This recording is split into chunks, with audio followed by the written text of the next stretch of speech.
Budget Subcommittee number 1 on Education Finance.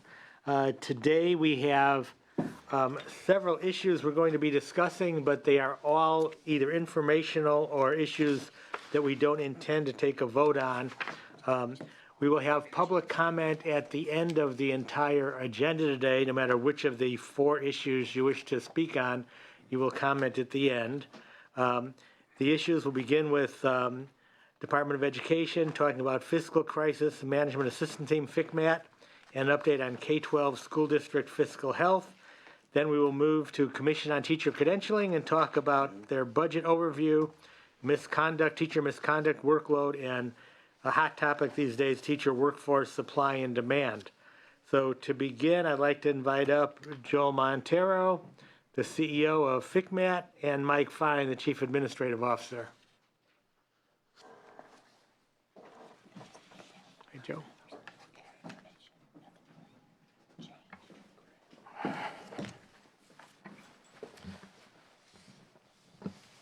Good afternoon, Mr. Chair, members of the committee.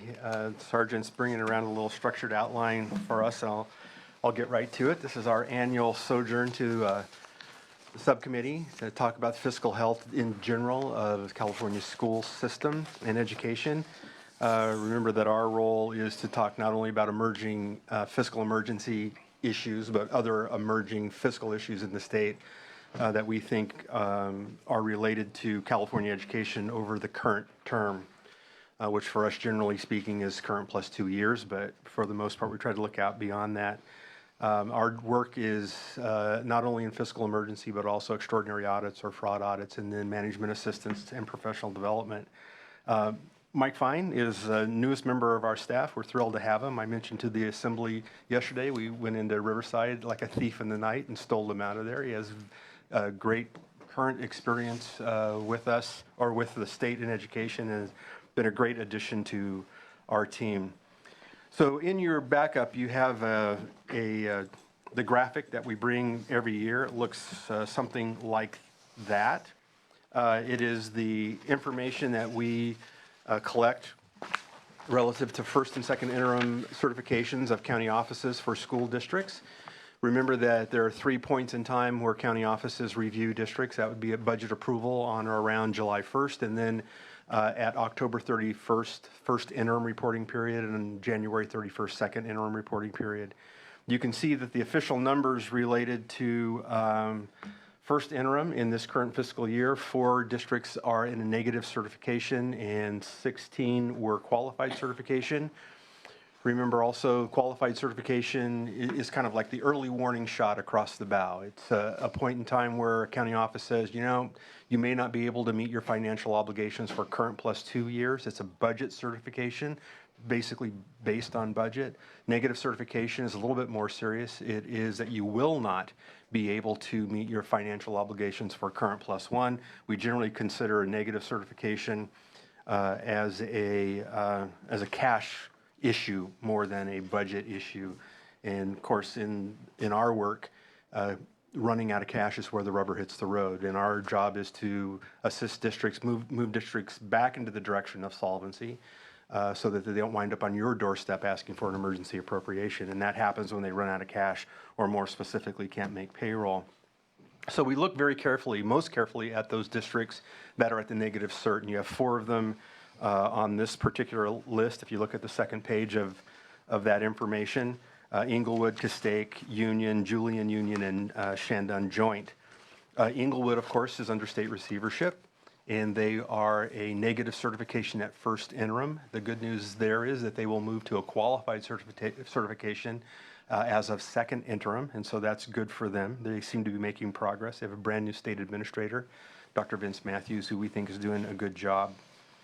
Castaic Union is been on the negative list now for the second time. They will be negative again at second interim.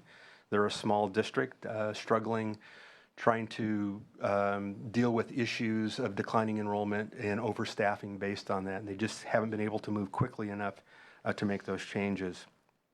Julian is a very small school district in San Diego County, as you're aware. Basic aid, necessary small school, high school.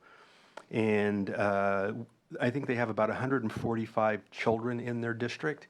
So they really have no economy of scale relative to their budget. So anything that happens during the course of the year can be tragic relative to their fund balance. In the past couple of years, they've had to place some children in non-public school placements, which are very, very expensive. That's basically eviscerated their fund balance, and now find themselves in a negative position that they're trying to work themselves out with, and the county office is engaged there to try to assist in that. Shandon Joint, also a very small school district in San Luis Obispo County, small. Again, declining enrollment and overstaffing. It's even though we're in a new funding methodology with local control funding formula, the reasons that school districts go upside down or get into fiscal emergency are the same old reasons that they've always been. Declining enrollment, overspending, overstaffing, and not being able to meet financial obligations. Mike's going to talk a little bit about solvency trends and budget development. Good afternoon. Deficit spending obviously is the first indicator of a potential problem coming up, and we still see, even in the recovery mode that we're in right now, about 15% of the districts across the state deficit spending. Some of those, most of those 15% have been doing this for a number of years, really resulting from the recession, the cuts that we're experiencing. They simply didn't make dollar for dollar adjustments during those periods, hoping that the recovery would catch them up, and there's lots of pressures, obviously, compensation and otherwise, on them that has continued that deficit spending. With respect to AB 1200, local control funding formula, and local control and accountability plans, on the 1200 side, as Joel just talked about, we're really looking at fund balance and reserve levels. From a stability standpoint, we're also looking at cash. And cash at this point, with very few exceptions that Joel just talked about, is generally very stable. Deferrals are completely paid off. Cash situations in districts are very stable. Fund balances continue to also generally be stable, given the growth, the revenue growth that we've experienced the last few years. Not all of those funds have been spent each year that they've come in, therefore inflating those June 30th balances slightly for at least the short term.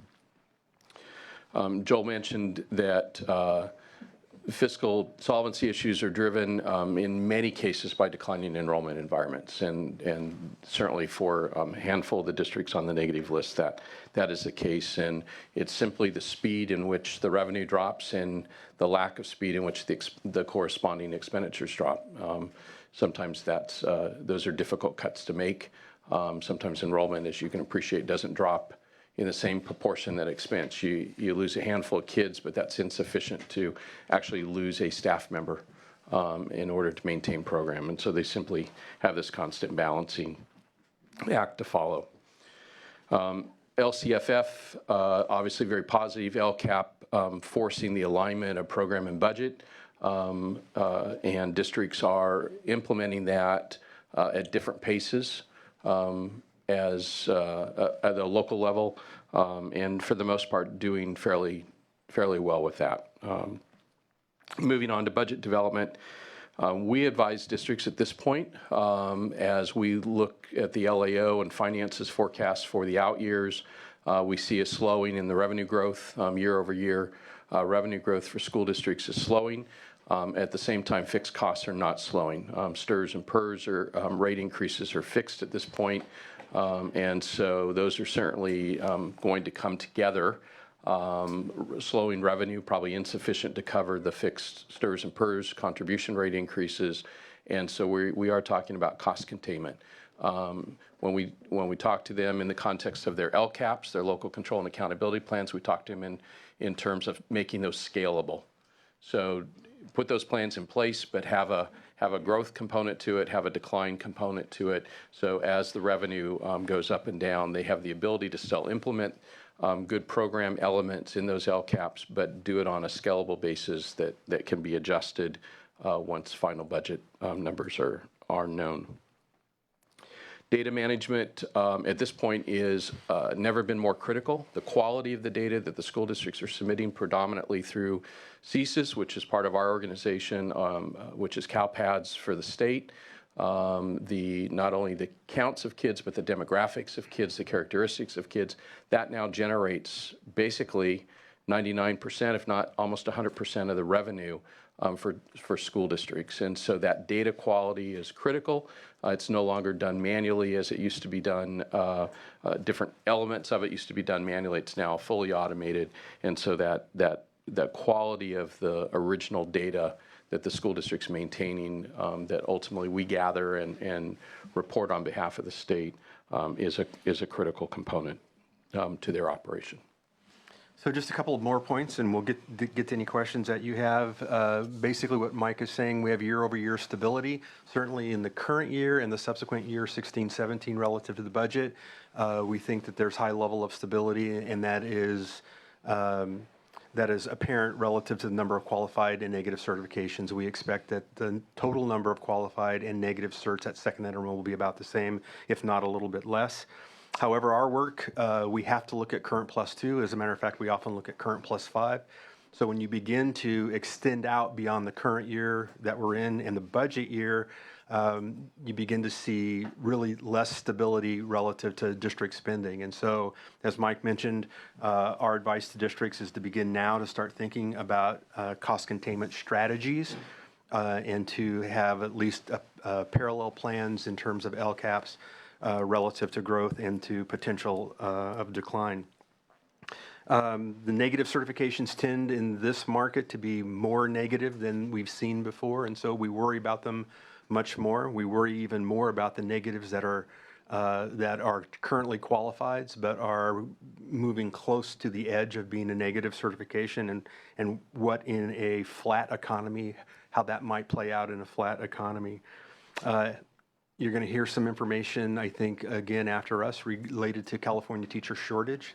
Particularly currently, we're seeing that all over the state in terms of issues that are emerging issues for California, particularly in large urbans, already an issue, but becoming more and more of an issue even in the more rural and suburban districts in California. Finally, we're working hand in hand with the California Collaborative on Educational Excellence. Dr. Cohn is the executive director there, and our work, we're trying to dovetail our work with the kinds of things that they do. It's important for us. It's no longer an either or in terms of you're a budget organization or you're a program organization. Everybody is both in this environment. And so we've had good conversations with the CCEE, created a position for them actually on our board to try to facilitate communication for them as they grow into their particular role.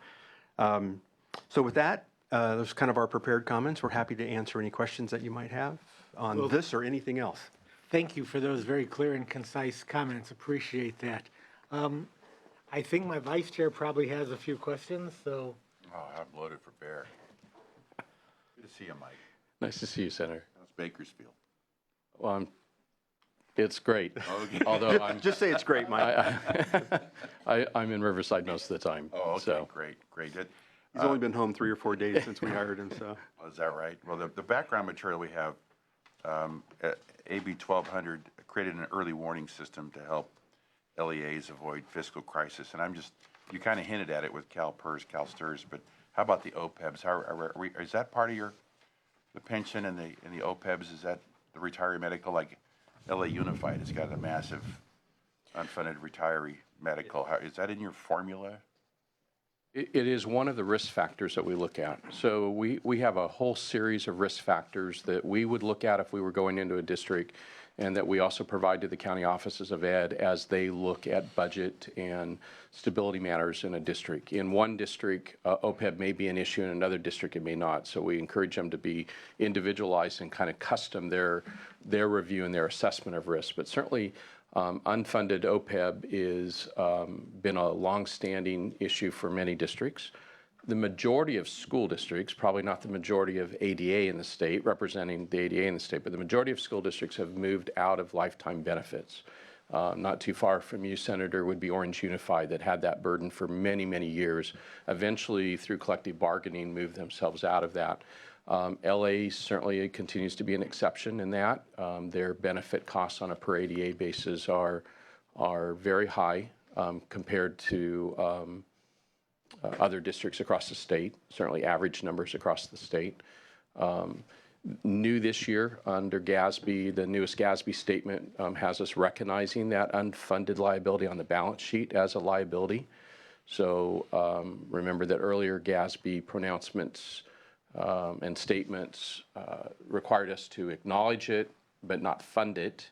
That acknowledgement has now moved from OPEB. I'm sorry, it's been there for actually several years. What's new this year is the GASB statement with regard to the unfunded liabilities at STRS and PERS are now showing up on individual school districts' balance sheets as well. So you have both of those liability factors. That, for the first time, has turned several school districts into a negative equity position. Again, it's a balance sheet issue, not really a budget issue.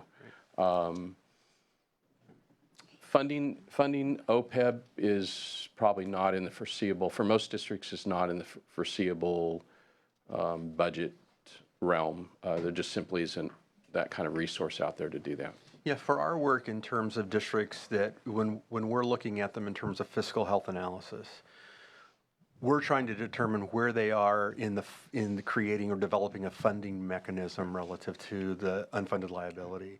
So those districts that are still moving along in a pay-as-you-go sort of operation and mentality, we worry a lot about, because you can't maintain pay-as-you-go in an environment where the majority of your employees, who in these days tend to be part of that, the last of the baby boomer bubble moving through, they're going to retire faster than as your pay-as-you-go amount is going to grow faster than the nominal revenue is going to grow relative to your budget growth over time. You can't make it. And so at some point, for every one of those districts that maintain a pay-as-you-go, they're going to get to a point where they will start every year with a significant liability before they ever do anything, and probably in a negative number. And so for us, that's a massive and a major issue related to their ability to remain solvent over time. Yeah. In the briefing, it mentions the county offices of education that you're still required to review, examine, and audit district budgets, as well as annually notify districts of qualified or negative budget certifications. However, the state no longer provides a categorical funding source for this purpose. So I guess the first question is why, and then where does your funding come from? So that would be County Office of Education funding for actually the process of fiscal oversight that they do on a daily basis. 58 County Offices of Education, Orange County Office of, or Department of Education as they're called, has work that they do that is related to that statutory responsibility. They also have now in this environment, of course, additional work related to local control funding formula, technical review of LCAPs, and now technical assistance related to LCAPs. And so they would argue that they're underfunded, have been underfunded, and continue to be underfunded in both of those areas. We're not a part, in terms of our work, we provide a support system for them. We are a fee-for-service organization. So we basically, one of the few in the state, the statute allows us to actually charge for services, and that's how we maintain our viability. So we're not bound necessarily solely by a state appropriation. County Office of Education, however, as time moves on and their role gets more and more complex and things get added to them related to fiscal oversight and the work that they do on behalf of their districts, they would argue certainly that they're underfunded for that purpose. And then your department receives $5.3 million annually? Right, for all programs. So that's our core appropriations of 2-point-something million, and then we receive an appropriation on behalf of the state to do extraordinary audits or fraud audits more specifically. And then a couple of other budgets to do a variety of other things, professional development, product development for the field, and such as that. And then CSIS, which we are responsible for as well, is funded under another line in the budget. How big is the staff? How many employees do you have? Our core staff statewide, we have about 8 field people that are in the field, Mike and me, and then we have 3 or 4 support staff. Some of those are actually help us in writing the reports, and some of them are clerical in nature. How much are you paying Mike then?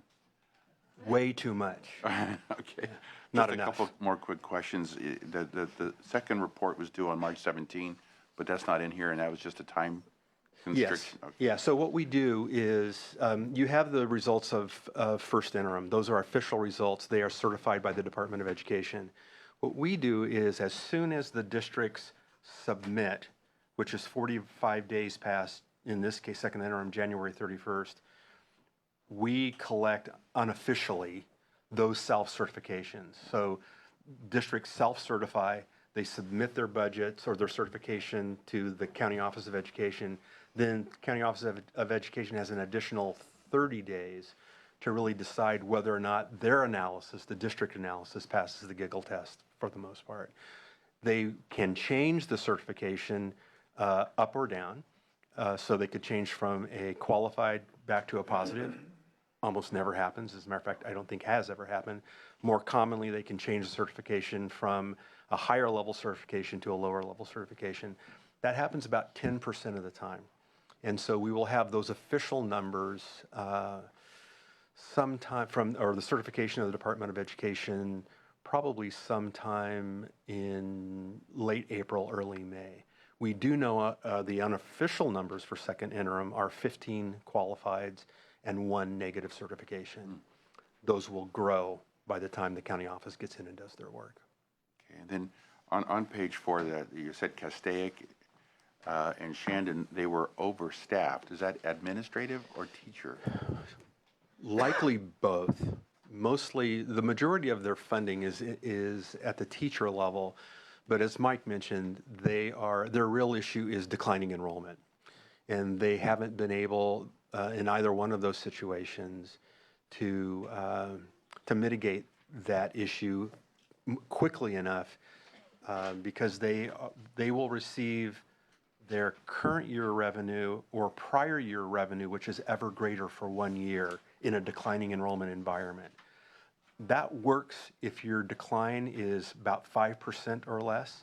If your decline in enrollment is exceeding that amount, you can't make reductions fast enough relative to reducing staff to make that happen. And so both of those districts are in that situation, very fast decline. And it's compounded by the nature that they're small districts to start with. So you lose 5 kids, that's a decent percentage, but 5 kids doesn't equate to losing 1 teacher. They may be 5 kids over several grade levels. So revenue starts to diminish relatively quickly. Expenses, you just simply don't have the same opportunities to cut those. Yeah. And Julian is actually a necessary small school besides, which is a whole other issue. Beautiful little area, but I was just curious that if we have, as you pointed out, a shortage of teachers, is there like a clearinghouse where you say, okay, we've got some districts that are maybe overstaffed where you can kind of connect and help inter-district wide? Is that? I don't know that there's a clearinghouse, probably not a bad idea. But certainly we do have areas in the state, because half the districts in the state are declining enrollment districts. Half of the districts in California. We're a declining enrollment state and really have not been in that sort of environment since the end of World War II. And we've been in that environment for a couple of years now. And so you would think, what happens, however, and Mike could probably speak more authoritatively to this, what happens in that situation, particularly in a declining enrollment environment, attrition normally makes up the distance between those teachers that you need to reduce and your decline. And so you have this group of individuals, teachers or administrators for that matter, who are right on the cusp of retirement. And so as they move out of the system, generally speaking, that balances out. That's unlike the situation that we were in during the recession. In the recession, because we lost about 30%, districts lost about 30% of their purchasing power, they were laying off higher numbers of teachers, generally younger teachers, those teachers who were newer to the district and lower on the salary schedule. Those teachers not likely coming back. First of all, in a strong economy, which we've had now for the last 3 years, they found other jobs likely that pay more. And for the most part, many of them were in those roles for a very short time. They went through reduction in force or non-reelect. They're not very happy about that and not very anxious to come back. So we have a situation where, again, not since the end of World War II have enrollments in teacher preparation programs been as small as they are in California in our college system. So it's kind of a perfect storm. You got this group of teachers going out there that tend to balance declining enrollment. You have these teachers that would have come through the system to replace them that are not probably coming back. And then we're not, the brand new ones coming out of college. There's just not as many as we've had in the past. That's a downside of your bargaining units and having a LIFO formula where the last one in is the first one out. Yeah. And so that creates a real interesting problem.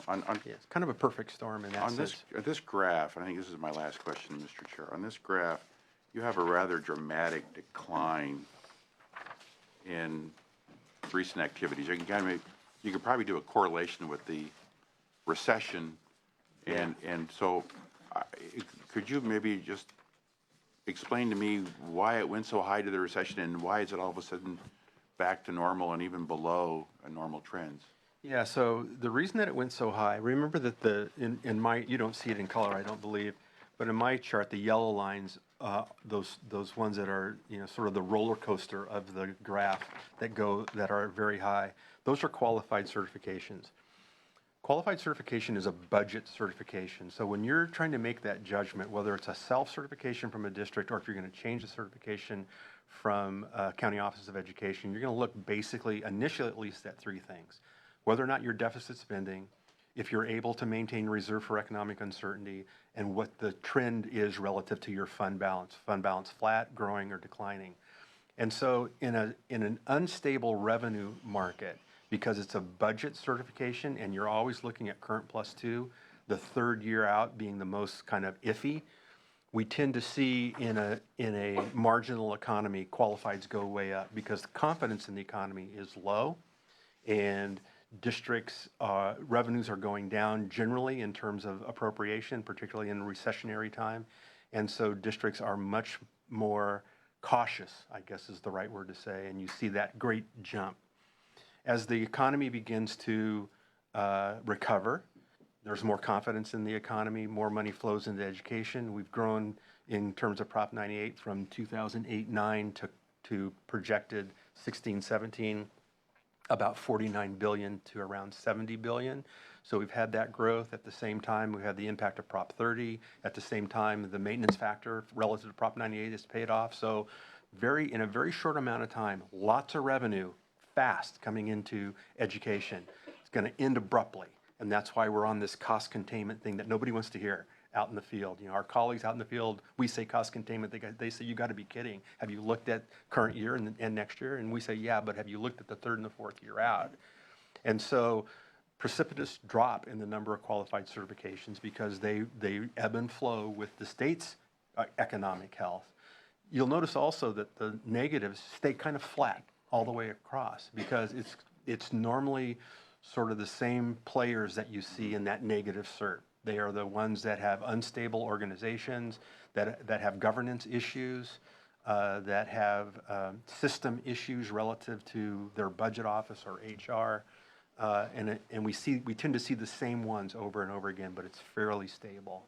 Qualified's going to flow up and down with the budget. So you didn't mention minimum budget reserve amounts.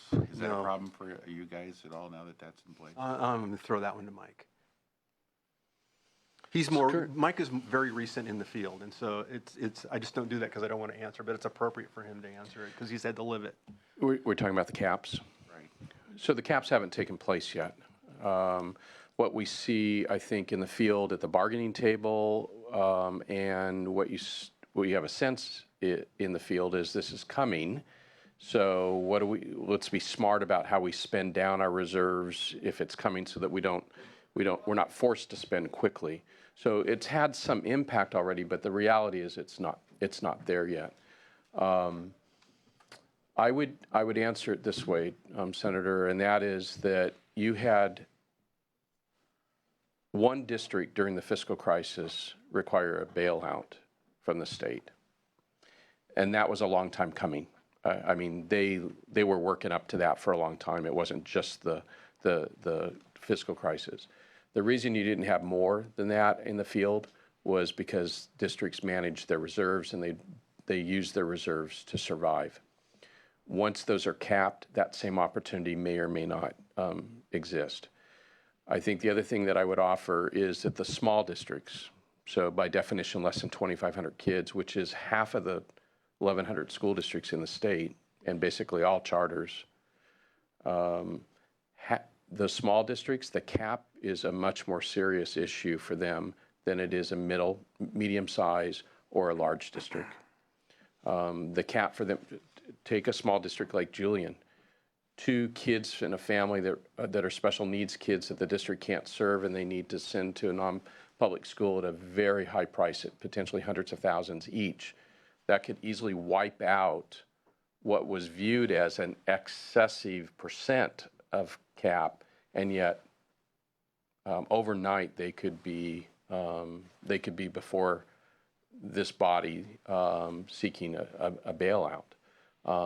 So I think we're going to have to see it play out. I think if we actually see the metrics come together where it's triggered, I would be more concerned at that